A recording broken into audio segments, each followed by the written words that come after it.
Pencerminan atau refleksi yang kelima, yaitu pencerminan terhadap garis X sama dengan K.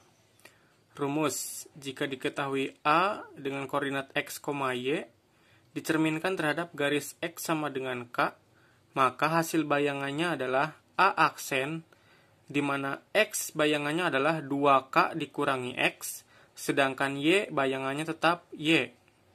Contoh, tentukan bayangan titik A negatif 1, negatif 1 jika dicerminkan terhadap garis X sama dengan 2. Jawab, rumusnya adalah A X, Y garis X sama dengan K, A aksen sama dengan 2K dikurangi X, Y. X-nya negatif 1, Y-nya negatif 1, dan K-nya adalah 2. Berarti untuk mencari bayangan X, yaitu rumusnya 2K dikurangi X.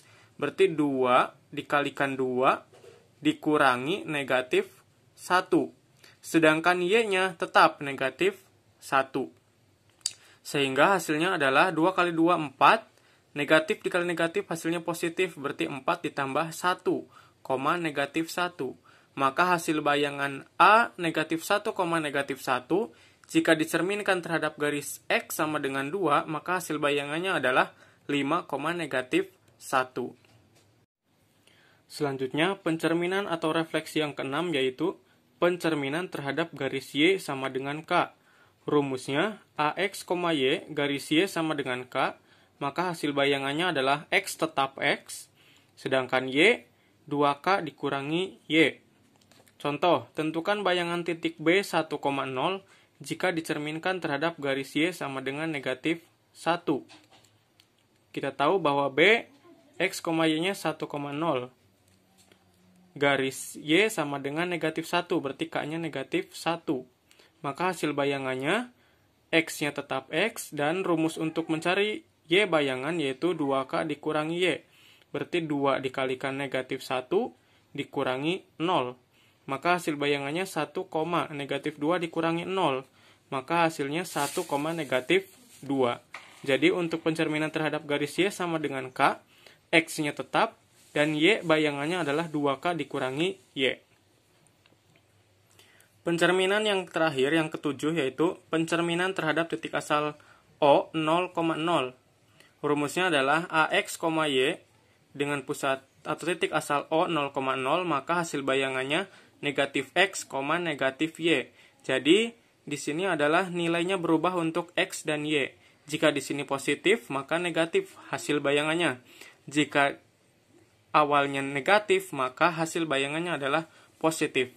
Contoh, tentukan bayangan titik C negatif 1,2 jika dicerminkan terhadap titik asal O 0,0.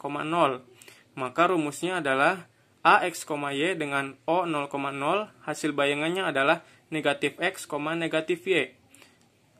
Titik C negatif 1,2, maka negatif 1 hasil bayangannya adalah negatif dari negatif 1, dan Y-nya adalah negatif 2. Maka hasil bayangannya C negatif 1,2 jika dicerminkan terhadap titik asal O 0,0, maka hasil bayangannya adalah C aksen 1, negatif 2. Nah, selanjutnya untuk latihan soal 1, silahkan kalian kerjakan di buku masing-masing. Untuk nomor 1, tentukan bayangan titik-titik K, L, dan M jika dicerminkan terhadap garis Y sama dengan negatif X. Ya. Ini menggunakan rumus yang dicerminkan terhadap Y sama dengan negatif X. Untuk nomor 2, diketahui segitiga ABC dengan koordinat berikut. Gambarlah segitiga tersebut pada bidang koordinat kartesius. Nah, kemudian kalian gambarkan hasil bayangannya jika dicerminkan terhadap sumbu X. Berarti kalian mencari koordinat hasil bayangan jika dicerminkan terhadap sumbu X. Nah, setelah itu kalian gambar pada bidang koordinat yang sama ya, antara segitiga ABC dengan hasil bayangannya. Nah, untuk nomor 3, setelah dicerminkan terhadap titik asal O 0,0, segitiga X, Y, Z memiliki bayangan di X aksen, Y aksen, Z aksen. Maka caranya adalah kalian menentukan dulu koordinat titik X, Y, dan Z-nya. Ya. Jika dicerminkan terhadap titik asal O 0,0 ini hasil dari bayangannya, maka kita bisa menentukan koordinat X, koordinat Y, koordinat Z. Setelah menemukan koordinat X, Y, dan Z, kalian tentukan bayangan X, Y, Z tersebut jika direfleksikan atau dicerminkan terhadap garis X sama dengan negatif 1. Selamat mengerjakan.